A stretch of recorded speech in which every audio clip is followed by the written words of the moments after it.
Hi guys, hope you're all doing well today. I'm going to get right into the news. I've sort of printed out a bit of it from different sources. So let's see what BP is doing about the oil catastrophe as of yesterday, May 17th. I've got a lot here, so I'm just going to kind of skim over it and, of course, give you my pessimistic view of it. Okay, in Bayou La Batre in Louisiana, people are lining up for Gulf oil spill claims checks. Now, this was a PR, this looked like a PR story right out of BP about how they're paying claim checks up to $5,000, and if it's over $5,000, then you have to wait for their legal department to cover it. So, at least some people are getting some money. Certainly not what they deserve. But let's move on. This one kind of got my interest. Businesses find ways to help. Now this is independent businesses. Feeding Gulf oil spill volunteers.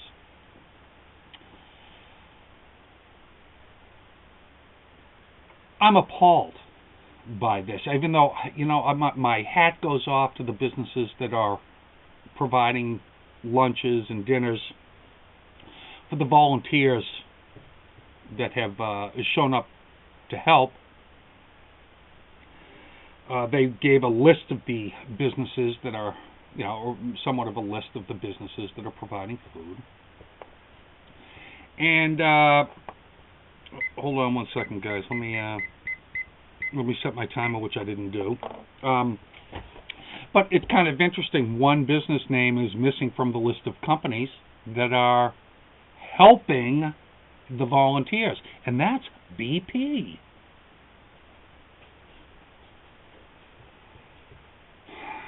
Okay, next one is BP reports progress against Gulf oil spill, but new dangers arise.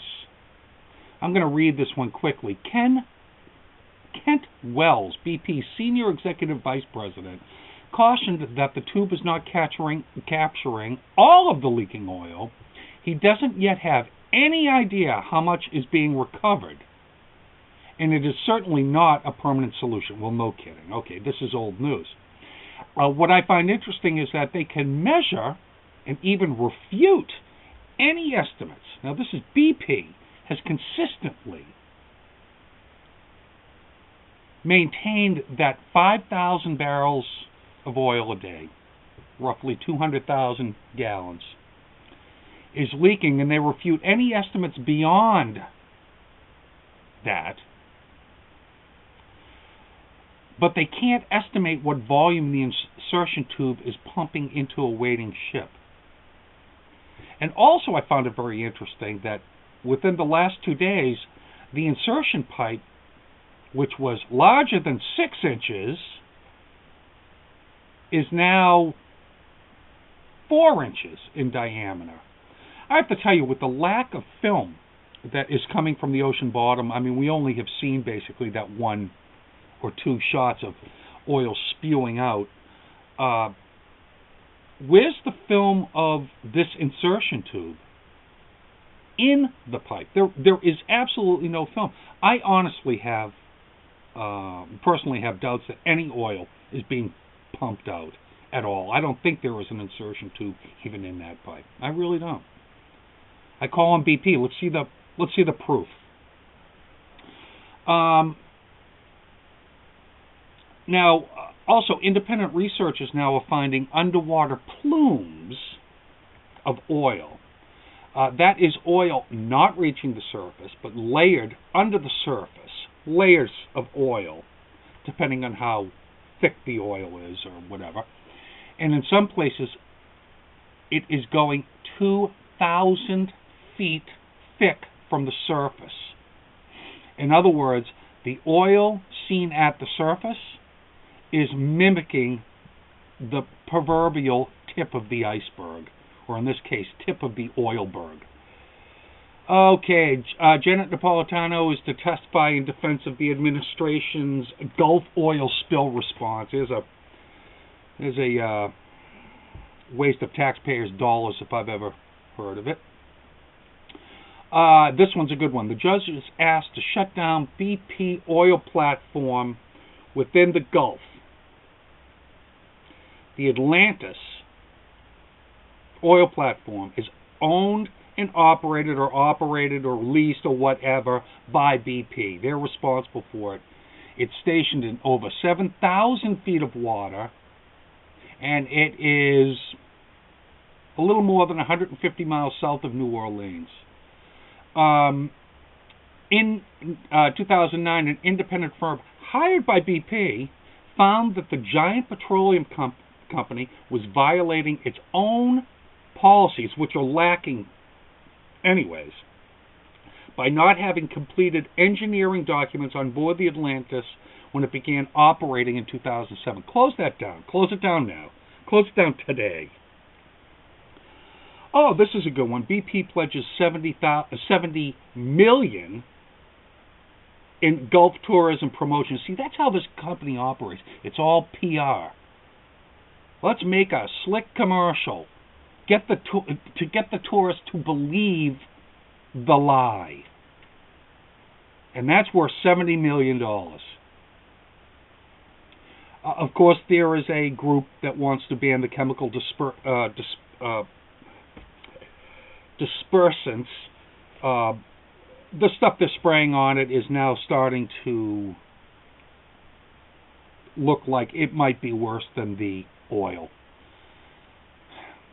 The medicine is worse than the illness.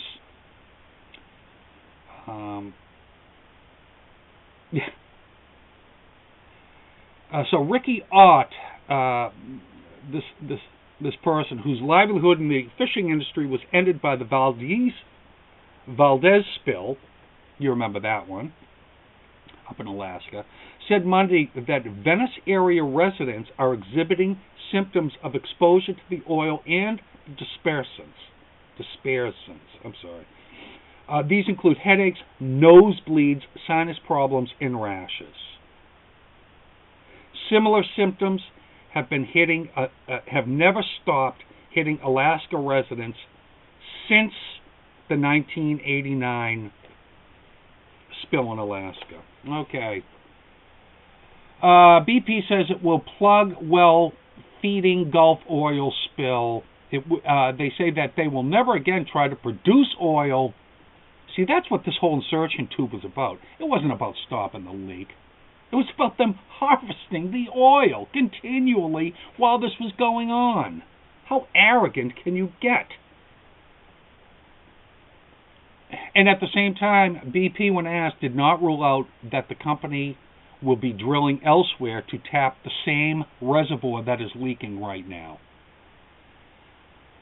Okay, concerns over the oil reaching the Atlantic mount because it is now being shown by independent researchers that the oil is already seeping into the water stream known as the loop current that will not only have it come ashore in Florida but enter the Atlantic Ocean proper and work its way up the coast. Let's see. An environmental group is suing the Gulf drilling. The Gulf drilling waivers after oil spill. So in other words, BP is basically. Oh no. They're suing the MMS. This is the government agency that's supposed to be working for you and me that is in bed with BP. They've already, since this has happened, they've already put 20 new exploratory wells and drilling operations for environmental review waivers to oil companies. Scientists fear oil spill will endanger major barrier reef off the Florida Keys. Here's other good news. And I'm going to finish up. And if you feel as I do, please call, email, or write your representatives to have any and all platforms or rigs owned and or operated in United States territory by BP, British Petroleum, to cease operations immediately until full inspections and reviews can be done concerning safety equipment, fail-safe apparatus, and the true ability to cope with a worst-case scenario. These guys need to be out of business. Talk to you.